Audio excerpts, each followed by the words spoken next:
ना जाने कितने दिनों बाद वो डाइनिंग रूम में बैठकर खाना खा रही थी, और ये करम नवाजी भी सिर्फ उसी लिए हो रही थी क्योंकि इहतिशाम साहिब घर पर मौजूद थे आज। नबीला बेगम का बस नहीं चल रहा था, वरना वो इसे डाइनिंग रूम से बाहर उठाकर फेंक देती। कैसी ही संदस गुड़िया आप, इहतिशाम साहिब ने अपनी हसीन तरीन भतीजी को मोहब्बत से देखते हुए पूछा। ठीक हूँ बड़े अब्बू, जबरदस्ती की मसकान को नहीं पर सजाते हुए इसने जवाब दिया। डाइनिंग रूम में मौजूद तमाम नफूस की तवज्जो का मरकज़ा संदस की जात थी। वो सब की निगाहें खुद पर जमी महसूस कर रही थी, जिस की वजह से वो पजल होने लगी। जबकि नबीला बेगम की तरफ देखने की गलती इसने अभी तक नहीं की थी। खाने के मुख्तलिफ लवाजमात सबके आगे मौजूद थे, सबने ही पेट भर कर खाना खाया था, लेकिन इसने महज चंद लुक़मे ही हलक़ा में उतारे थे। अपने कमरे में वापस आने के बाद इसने सुकून का सांस लिया और सोफे पर लेट गई। थकान की वजह से इसकी दो धयार नगद सुर्खी माइल हो गई थी। इसकी आंखों के सामने किचन से आज वाला मंजर घूमने लगा। कॉलेज से वापसी पर एक आवारा लड़का इसका रास्ता रोककर खड़ा हो गया। सुनसान सड़क होने की वजह से इस लड़के की हिम्मत ज्यादा बंधी। कहाँ जा रही हो जानीमन, हमें भी तो बताती जाओ। अच्छा चलो आज मेरे साथ, मैं तुम्हारे इस खूबसूरत वजूद को शरफ बख्शना चाहता हूँ। इंतहाई वाहियात गुफ्तगू करता हो खबासत ज़दा लहजे में बेहनगम कहा लगाते बोला। संदस की सांस थमने लगी।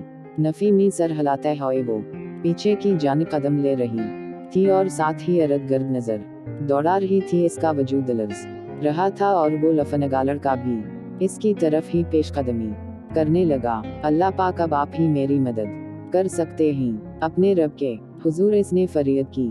कबूतर की तरह आंखें इसने मैच ली थी। सफेद मोती इसके रूई जैसे गालों पर बहने लगे, और फिर इसने अपने नजदीक आते इस लड़के को देखा और अंधा धुन एक ही सिमत में भागने लगी। वो बार बार पीछे की जान भी देख रही थी, कहीं वो लड़का इसके पीछे तो नहीं आ रहा। लेकिन फिर इसका सर किसी मीना से कराम, इससे पहले वो आने वाले शख्स ने मजबूती से अपनी गिरफ्त में ले लिया। खौफ के मारा इसकी सिया पर कशिश आंखें बंद थीं। सामने वाला टिकटिकी बांधा इस के सेहर में अभी तक जकड़ा हुआ था, और एकदम इसके अंदर गुस्से की शदीद लहर दौड़ गई। इसने संदस को खुद से अलग किया। अब वो बलकल इसके पीछे छप गई थी। ड्राइवर इसे इसके घर छोड़ दो बगैर इसकी तरफ देखे वो ड्राइवर से मुखातब था, और खुद इस लड़के की जानिब बढ़ा। संदस घबराहट की वजह से लब कुचलती वहां खड़ी रही। मादाम चलें, ड्राइवर ने सर झुकाए ही इससे कहा। वो तो गायब दिमागी से हैदर शाह को देख रही थी, जो इसके लिए किसी फरिश्ते की तरह नाज़िल हुआ था। दिल ही दिल में इसने अपने मसीहा को ढीरुंदाउन से नवाजा और भागते हुए वहां से चली गई। वो मजीद वहां नहीं रुकना चाहती थी, और फिर वो जैसे तैसे करके आखिरकार अपने घर पहुंच गई। अगर आज वो वहां नहीं पहुंचता फिर, इसने सोचा, और इसके आगे सोचते ही इस दिल ने मुचर मछली ली।